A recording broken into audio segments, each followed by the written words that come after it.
Olá! Vai começar mais um episódio do podcast Papo de Veterinária. Eu sou Thaís Rocha e uma vez por semana eu converso com profissionais da medicina veterinária sobre trajetória e escolhas que moldaram sua carreira. Esse episódio foi gravado pela plataforma Zoom em 9 de outubro de 2020 e a entrevista está publicada no canal youtube.com/papo de veterinária.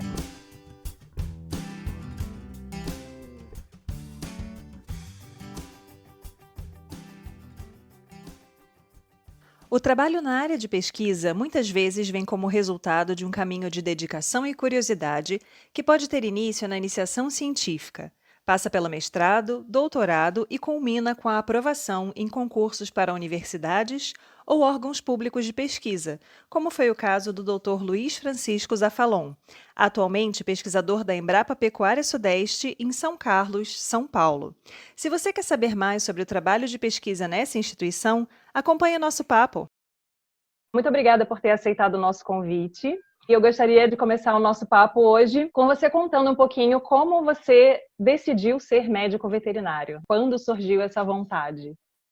Boa tarde, Thaís. Boa tarde a todos. Na minha época, para você escolher fazer o curso de medicina veterinária, eram dois padrões de alunos, né? Ou a família tinha criação animal, ou tinha sítios, chácaras, propriedades maiores, ou você tinha um certo valor afetivo por animais. Eu sempre brinco que a grande culpada por eu ser veterinário, acho que é a minha avó, porque ela tinha um gato na casa dela e desde criança eu ia na casa dela, sentava numa cadeira, esse gato vinha, deitava no meu colo, dormia lá, e aí começou desde criança esse valor afetivo pelos animais, né? E, na verdade, quando a gente começa a fazer o curso de veterinário, a gente não tem a mínima ideia do que é o curso. A maioria das pessoas, elas começam a fazer medicina veterinária por causa desses dois motivos, ou por família com propriedades rurais, ou por esse valor afetivo dos animais.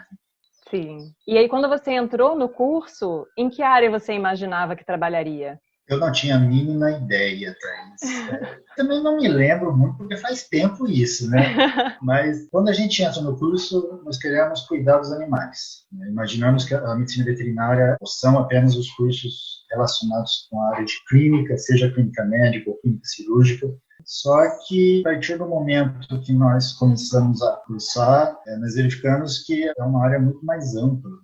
Isso faz com que os horizontes se abram e a gente comece a enxergar de uma nova maneira, né? E aí, como foi o seu direcionamento ao longo do curso? Você começou a frequentar as disciplinas e aí vendo quais áreas você teria mais ou menos afinidade? E como foi esse seu direcionamento? O que acontece é que na minha família eu tenho 3 irmãos e 2 deles já tinham bolsas de iniciação científica e fizeram mestrado, fizeram doutorado. Então, a carreira científica já era algo que não me era estranho. O que aconteceu é que, a partir do 3º ano de curso, eu comecei a gostar mais da área de microbiologia, área laboratorial, e surgiu uma oportunidade de fazer estágio num laboratório lá da Universidade Estadual de Londrina, na área de ornitopatologia, que não tem nada a ver com o que eu faço hoje. Sim. Mas eu comecei no laboratório de patologia aviária. E durante o 3º ano de curso, surgiu uma oportunidade para concorrer a uma bolsa de iniciação científica do CNPq. E essa bolsa não era na universidade, era um instituto de pesquisa lá no Paraná que se chama IAPARA, Instituto Agronômico do Paraná. E era na área de microbiologia. Na verdade, o pesquisador responsável pela orientação ele era da área de sanidade animal, mas as atividades eram relacionadas à microbiologia. Eu concorri a essa bolsa, consegui aprovar e comecei a ser um bolsista de iniciação científica no IAPARA. E no IAPARA, a estrutura que eles davam para o bolsista era maravilhosa. Imagina um aluno de veterinária no 3º ano tendo noções de técnicas de apresentação, de estatística. Então, a formação do aluno de iniciação científica lá era bastante forte. E isso fez com que o gosto pela área de pesquisa científica fosse aumentando cada vez mais. E assim começou. Então, o 1º ano era um trabalho relacionado com colibacilose em leitões. E no 2º ano era um trabalho relacionado com a etiologia infecciosa da mastite bovina, mais voltada para a identificação de estafilococcus, né, que são os principais micro-organismos causadores de mastite, e hoje, até hoje, trabalhando com mastite bovina e estafilococcus. Então, tudo começou lá. Então, foi uma oportunidade que surgiu com essa bolsa de iniciação científica e, a partir do momento que a gente começa a trabalhar nessa área, a guiar o nosso caminho para essa área, as oportunidades vão aparecendo, né? Sim. É bem interessante a gente pensar nesse aspecto, de como, eventualmente, você se candidatar a uma bolsa de iniciação científica já pode dar todo um direcionamento que provavelmente você não sabia e editar a sua atuação veterinária até os dias de hoje. Então, desde essa época, você já começou a tomar gosto pela pesquisa e pela atuação nessa área, mudou um pouco o enfoque, né? Foi colibacilose, depois mastite. E aí você se formou e o que você pensava em fazer quando você graduou na medicina veterinária? Um semestre antes de terminar o curso, eu já comecei. Naquela época, a internet era meio incipiente. Os e-mails eram substituídos por cartas físicas, né? A gente usava bastante correio. Aí pesquisei os locais onde tinha cursos de pós-graduação na área de medicina veterinária preventiva, área de sanidade animal, disparei várias cartas para várias universidades do sul, do sudeste, na época, e algumas foram respondidas. Apesar de eu ter estudado em Londrina, minha família ela é do interior de São Paulo. E uma das possibilidades para fazer um curso de pós-graduação era o Unesp, em Jabuticabal. Havia um professor, hoje aposentado, que eu acredito que você deve conhecer também, o professor José Jurandir Pagliari. E o professor Jurandir, conhece, né? E o professor Jurandir, além de ser um excelente profissional, a família dele, ela é da mesma cidade da minha família. E nós somos familiares. A mãe do professor Jurandir é irmã da minha avó. Olha!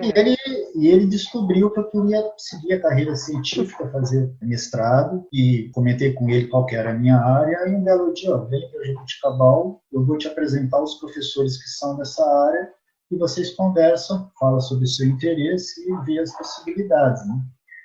Aí a gente marcou, eu fui até Jabuticabal, tive uma reunião com os professores, falei quais foram as minhas atividades durante a iniciação científica, e se enquadrava muito com as atividades dos professores do Departamento de Medicina Veterinária Preventiva na época. E assim, prestei novamente um processo seletivo para o mestrado em Jabuticabal, consegui ser aprovado e comecei a desenvolver o trabalho, um projeto de pesquisa nessa área e continuei depois do mestrado, no doutorado também em Jabuticabal, nessa área de mastite bovina também, causada por estafilococcus, tanto no mestrado quanto no doutorado, e assim seguiu. A sua pergunta foi relacionada com depois do que eu fiz após a iniciação, né? Sim. Aí eu segui a minha carreira. Para você ver, né? Tudo começa lá na iniciação científica lá atrás. Uma coisa que você escolhe para a tua vida, você direciona e pelo fato de você fazer uma iniciação científica, abre um caminho para você fazer um mestrado. Pelo fato de você fazer um mestrado, abre um caminho para você fazer um doutorado. E após o doutorado, aí abriu o caminho para várias coisas também. Exatamente. E é importante isso aí, porque na realidade, muitas vezes os alunos tentam se inserir em áreas que eventualmente eles nem sabem se têm afinidade ou não, exatamente pelo fato de que a forma como a medicina veterinária é enxergada é exatamente na lida com os animais. E se você propõe para um aluno fazer algo que não seja dessa linha, muitas vezes eles se sentem desestimulados. Ah, mas eu vou só ficar em laboratório, eu vou mexer só em amostra. E muitas vezes eles não têm realmente, nesse momento, a capacidade de entender qual é a importância desse tipo de trabalho e quais são as informações que a gente consegue extrair desses trabalhos exatamente para transpor isso para um benefício para os animais e também para as pessoas, né, para a saúde humana. Então, eles realmente, muitas vezes, ficam um pouco decepcionados quando a gente propõe esse tipo de trabalho, mas, de qualquer forma, é uma experiência enriquecedora e é válido para a formação deles terem esse tipo de experiência também. Quando nós entramos no curso de medicina veterinária, nós achamos que é só disciplinas de clínica, médica, cirúrgica, só que a medicina veterinária é muito ampla, né? As áreas não só de clínicas, mas a área de reprodução animal, a área de patologia veterinária e a área que antigamente era denominada medicina veterinária preventiva, hoje nós temos um novo enfoque, um enfoque de saúde única. Então, o médico veterinário é o único profissional capaz de atuar na saúde única, tendo conhecimento em saúde animal, saúde humana, por causa da nossa ampla bagagem em zoonoses, em doenças transmitidas por alimentos de origem animal, como leite, carne, ovos, e também saúde ambiental. E isso faz com que o médico veterinário ele seja um profissional completo. E quando entramos no curso, nós não temos essa noção, né? Exatamente. E isso é muito relacionado também a essa falta de contato, às vezes. Por exemplo, eu não tenho nenhum médico veterinário na minha família. Então, não tinha nem aquele exemplo de, eu tenho um tio, mãe, pai, alguém próximo que seja médico veterinário. Então, a gente fica um pouco focado na questão apenas ali do cuidado com a saúde animal. E só quando entra no curso é que tem a oportunidade de vivenciar todas as outras áreas.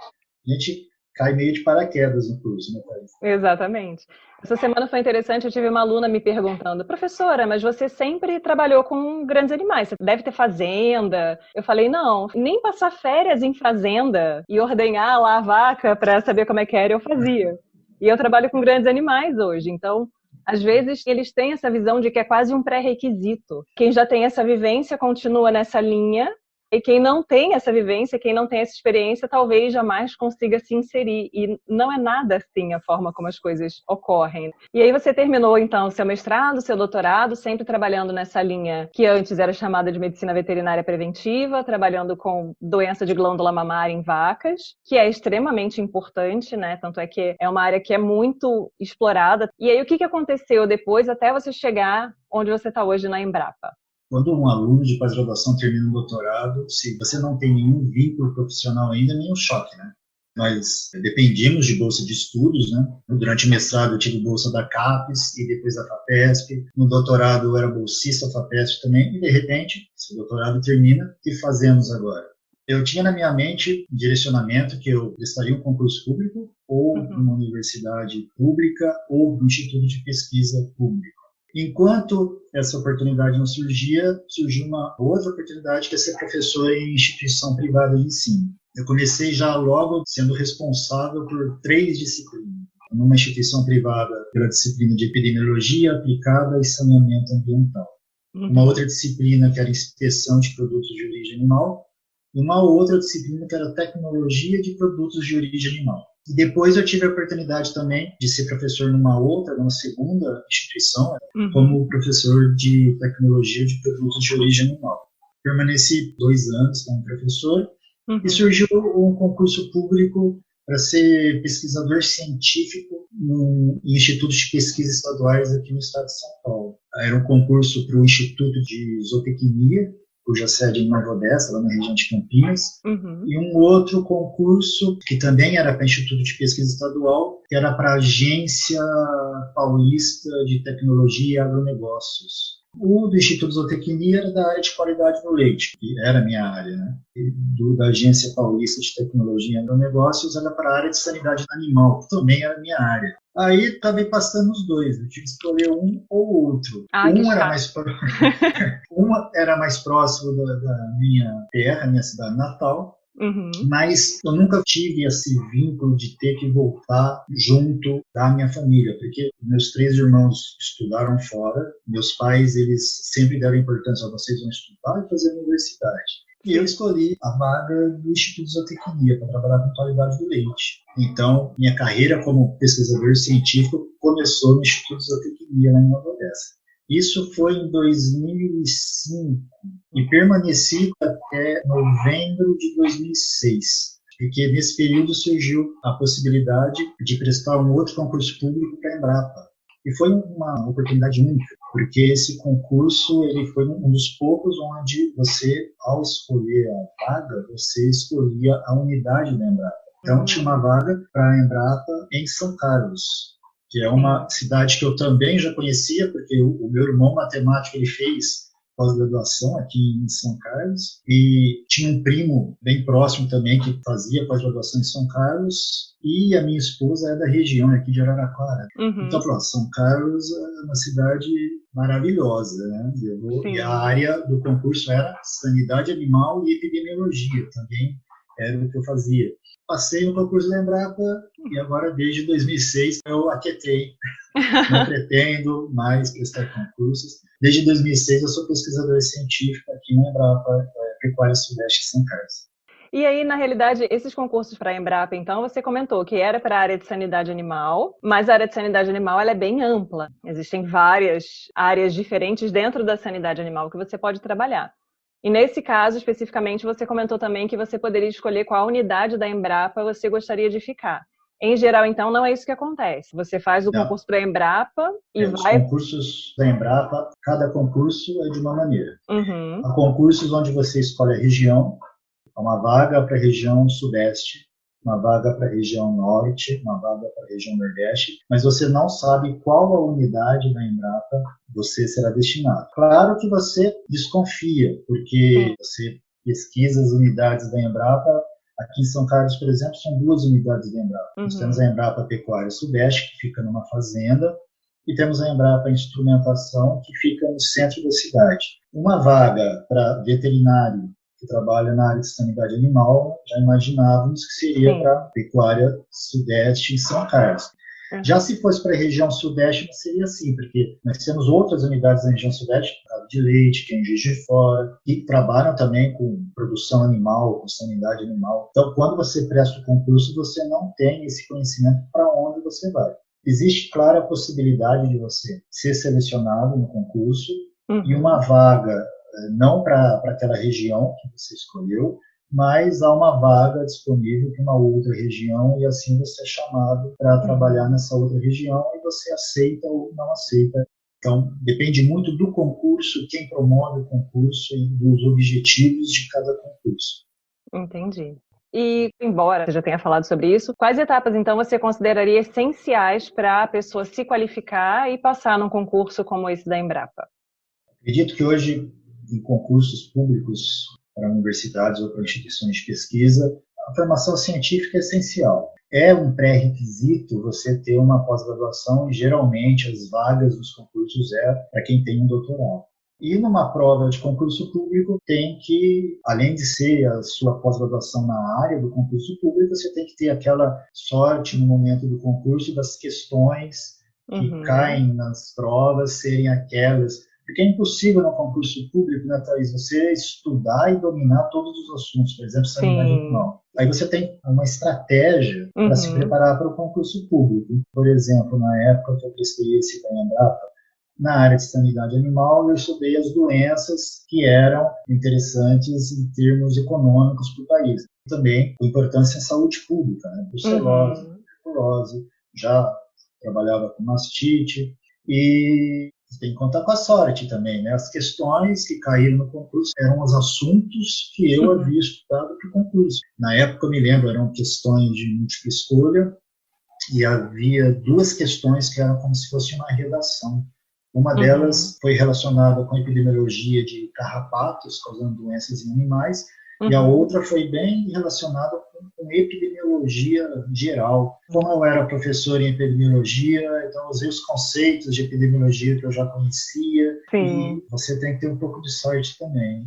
E a possibilidade de dar aula, mesmo em um assunto que às vezes você não domina tão bem, vai trazendo com o tempo a sedimentação daquele conhecimento. Então, lógico que você não era alheio à epidemiologia, mas quando você pega aquele assunto para dar aula, a gente acaba sedimentando a informação bem melhor. Você fica repetindo aquela informação para os alunos a cada semestre. Inclusive, isso colaborou muito com a minha aprovação no concurso de estudos de zootecnia, que era a área de qualidade do leite. Eu era professor de higiene e inspeção de alimentos de produtos de origem animal e tecnologia. E naquela época, o concurso era forte já para a qualidade de produtos. E isso colaborou bastante. E como é que você descreveria um dia típico de trabalho seu? Há dias que, se você não tiver uma agenda e você prioriza as suas atividades, você fica louco. Então, muitas vezes é necessário você priorizar algumas atividades.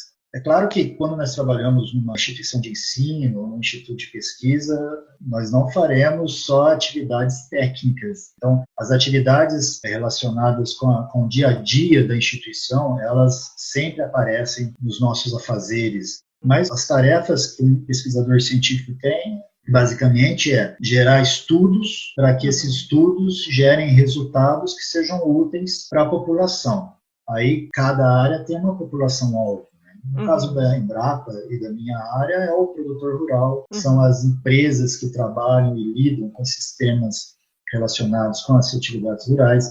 Então, existem aquelas atividades relacionadas com a escrita de projetos de pesquisa e, caso aprovados, desenvolvemos esses projetos de pesquisa. Os pesquisadores, eles orientam alunos de programas de iniciação científica, alguns pesquisadores são vinculados a cursos de pós-graduação e orientam por esses cursos de pós-graduação. Os pesquisadores, eles recebem projetos de agências de fomento para serem avaliados. Nós avaliamos artigos científicos de várias revistas e além das atividades específicas. Por exemplo, se você está desenvolvendo um projeto de pesquisa, tem aquela atividade relacionada com o laboratório, que você tem que sentar muitas vezes na bancada, ir a campo, colher uma amostra de um animal para levar até o laboratório para fazer algum diagnóstico. São tarefas do dia a dia que você organiza conforme as atividades vão surgindo. E quando você entrou na Embrapa, você já conseguiu direcionar, então, para a área que você tinha desejo de trabalhar? Porque, às vezes, em universidade acontece. Você entra para substituir um professor que se aposentou, por exemplo, e você até pode desenvolver as suas atividades, mas você tem que meio que cobrir aquilo que a pessoa que saiu fazia. Isso aconteceu com você na Embrapa? Não aconteceu comigo, Thaís, mas por um motivo específico. Quando eu saí do Instituto de Zootecnia, eu estava desenvolvendo um projeto de pesquisa da FAPESP. E esse projeto de pesquisa da FAPESP estava em curso quando eu fui aprovado no concurso da Embrapa. Então, eu pedi uma alteração de instituição para o projeto de pesquisa. Então, eu trouxe esse projeto de pesquisa. Na verdade, ele era desenvolvido lá no Instituto de Zootecnia, mas como eu vim para a Embrapa, eu continuei como coordenador dele. Então, isso fez com que já logo no começo da minha carreira na Embrapa, eu continuasse trabalhando com essa área de qualidade do leite, de mastite bovina, de sanidade animal. E os projetos seguintes seguiram também nessa área, mas isso eu acho que foi fundamental, o fato de eu já vir com um projeto, chegar com um projeto de pesquisa na Embrapa. E sempre tem, né, dentro da trajetória, quando você olha para trás, tudo que você já fez, tudo que você já passou, quais foram as coisas que você precisou abrir mão ou que eventualmente foram escolhas complicadas para você fazer, para você chegar até onde você está hoje? Tem um pensamento assim que se a oportunidade surge, você busca essa oportunidade e segue em frente. Eu acredito que tenha sido muito importante para mim o fato de lá no início da carreira ser um bolsista de iniciação científica e essas oportunidades elas foram aparecendo conforme as escolhas que eu fiz. Eu acho que muito mais, para que isso acontecesse, acho que foi muito mais meu pai e minha mãe. O meu pai sempre foi motorista de táxi e trabalhava também entregando pão. Minha mãe costureira, trabalhava manhã, tarde e à noite para manter os filhos. Então, acho que eles que sofreram mais e deixaram de fazer muitas coisas do que eu propriamente dito. Pelo fato de ter feito a escolha lá atrás, eu tive em mente que esse era o meu futuro e as oportunidades surgem. Agora, o que acontece é que, para as oportunidades surgirem, você também tem que se dedicar a trabalhar numa universidade ou num instituto de pesquisa, você tem que passar no concurso. Para você passar no concurso, você não tem que ficar sentado esperando as ideias virem na cabeça e assimilar por osmose. Então, você tem que estudar um pouquinho. Mas a gente vem estudando desde 15 anos de idade, quando está no colegial, depois com 18 anos de idade, quando entra numa universidade, depois sai da universidade, faz um mestrado e doutorado, você continua estudando. Então, são coisas que eu acredito que a nossa formação ela ajudou a nos preparar para essas coisas. E você teria alguma sugestão para dar para estudantes de veterinária ou pessoas que estão recém-formadas e têm a vontade de direcionar a carreira para essa parte de pesquisa? Eu acho que é muito importante o aluno ele ter experiências fora da universidade por meio de estágios. Para mim foi fundamental eu ter experiência de iniciação científica fora da universidade. Era um instituto de pesquisa, onde o foco era pesquisa científica, E o aluno, eu acho que ele deve fazer estágios fora da universidade para ter a experiência do dia a dia, o que acontece, seja numa propriedade rural, ou dentro de uma clínica veterinária, ou dentro de um abatedouro de frangos. Essa experiência, por meio de estágios curriculares para o aluno, essas experiências são fundamentais.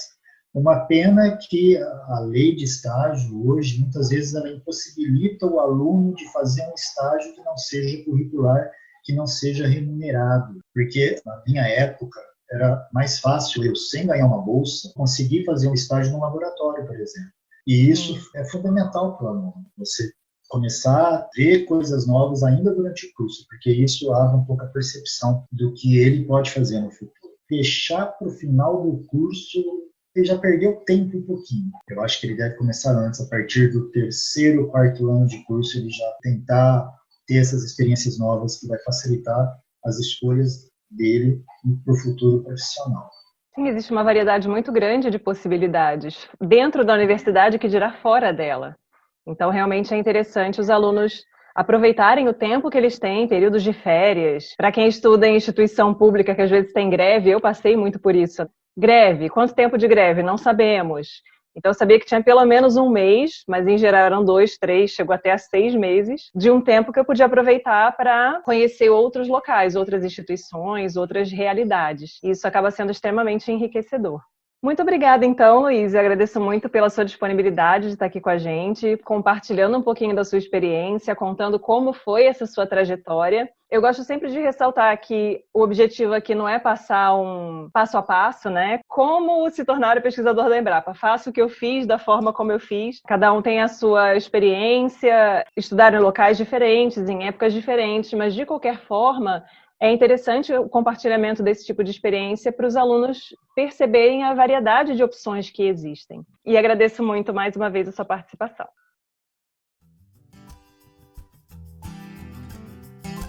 Este foi o Papo de Veterinária. Obrigada por ficar conosco até aqui. E não esqueça de compartilhar com seus colegas que também gostariam de saber mais sobre a profissão. Toda quarta-feira temos vídeos novos no youtube.com/papo de veterinária. E às segundas-feiras estarei aqui com vocês para mais um episódio. Até lá!